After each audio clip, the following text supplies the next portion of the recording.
ಆತ್ಮೀಯರೇ ನಮಸ್ಕಾರ.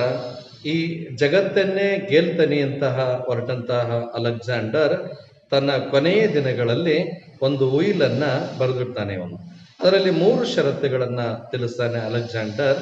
ಒಂದೇ ಷರತ್ತು ಏನಿರುತ್ತೆ ಅಂದ್ರೆ ಅವನ ಶವಪೆಟ್ಟಿಗೆಯನ್ನ, ಅಂದ್ರೆ ಅಲೆಕ್ಸಾಂಡರ್ ಹೇಳ್ತಾನೆ, ನನ್ನ ಶವಪೆಟ್ಟಿಗೆಯನ್ನ ಜಗತ್ತಿನ 4 ಪ್ರಮುಖ ಡಾಕ್ಟರ್ಗಳು ನನ್ನ ಶವಪೆಟ್ಟಿಗೆಯನ್ನ ಓರ್ಬೇಕು ಅಂತ ಹೇಳ್ತಾನೆ ಅವನು. ಎರಡನೇ ಷರತ್ತನ್ನ ಹೇಳ್ತಾನೆ, ನನ್ನ ಶವಪೆಟ್ಟಿಗೆಯ ಹೊರಭಾಗದಲ್ಲಿ ನನ್ನೆರಡೂ ಕೈಗಳು ಕಾಣುವಂತಿರಬೇಕು ಅಂತ ಹೇಳ್ತಾನೆ ಅವನು. ಮೂರನೇ ಷರತ್ತನ್ನ ಹೇಳ್ತಾನೆ, ನನ್ನ ಶವಪೆಟ್ಟಿಗೆ ಹೋಗುವ ಹಾದಿಯಲ್ಲಿ, ಅಂದ್ರೆ ನನ್ನ ಶವಪೆಟ್ಟಿಗೆ ಹೋಗುವ ಹಾದಿಯೊಳಗ ಮುತ್ತು ರತ್ನಗಳನ್ನ ಚೆಲ್ಬೇಕು ಅಂತ ಹೇಳ್ತಾನೆ ಅವನು.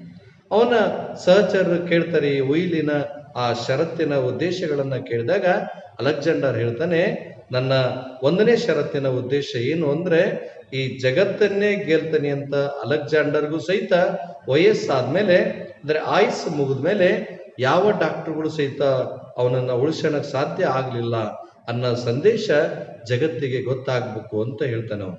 ಇನ್ನು 2ನೇ ಸಂದೇಶವನ್ನ ಹೇಳ್ತಾನೆ ಅವನು, ನನ್ನೆರಡೂ ಕೈಗಳು ಯಾಕೆ ಶವಪೆಟ್ಟಿಗೆಯ ಹೊರಭಾಗದಲ್ಲಿ ಕಾಣುವಂತೆ ಇರಬೇಕು ಅಂದ್ರೆ, ಬರುವಾಗ ಅಲೆಕ್ಸಾಂಡರ್ ಬರಿಗೈಯಿಂದ ಬಂದದ್ದ, ಹೋಗುವಾಗನು ಸಹಿತ ಏನು ತಗೊಂಡು ಹೋಗ್ತಾ ಇಲ್ಲ, ಈ ಜಗತ್ತಿನಲ್ಲೇ ಬಿಟ್ಟು ಹೋಗ್ತಾ ಇದ್ದಾನೆ ಅಂತ ಜಗತ್ತಿಗೆ ಸಾರ್ಬೇಕುತ್ತವನು. ಅದಕ್ಕೆ 2ನೇ ಉದ್ದೇಶವನ್ನ ಹೇಳ್ತಾನೆ.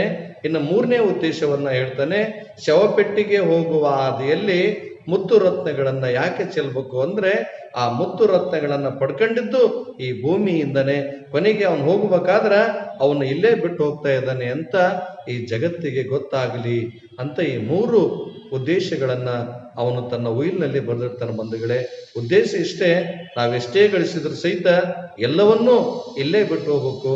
ತಗೊಂಡು ಹೋಗೋದು ಒಂದೇ, ನಮ್ಮ ಪಾಪ ಪುಣ್ಯಗಳನ್ನು ಮಾತ್ರ ನಾವು ತೆಗೆದುಕೊಂಡು ಹೋಗ್ಬೋದು.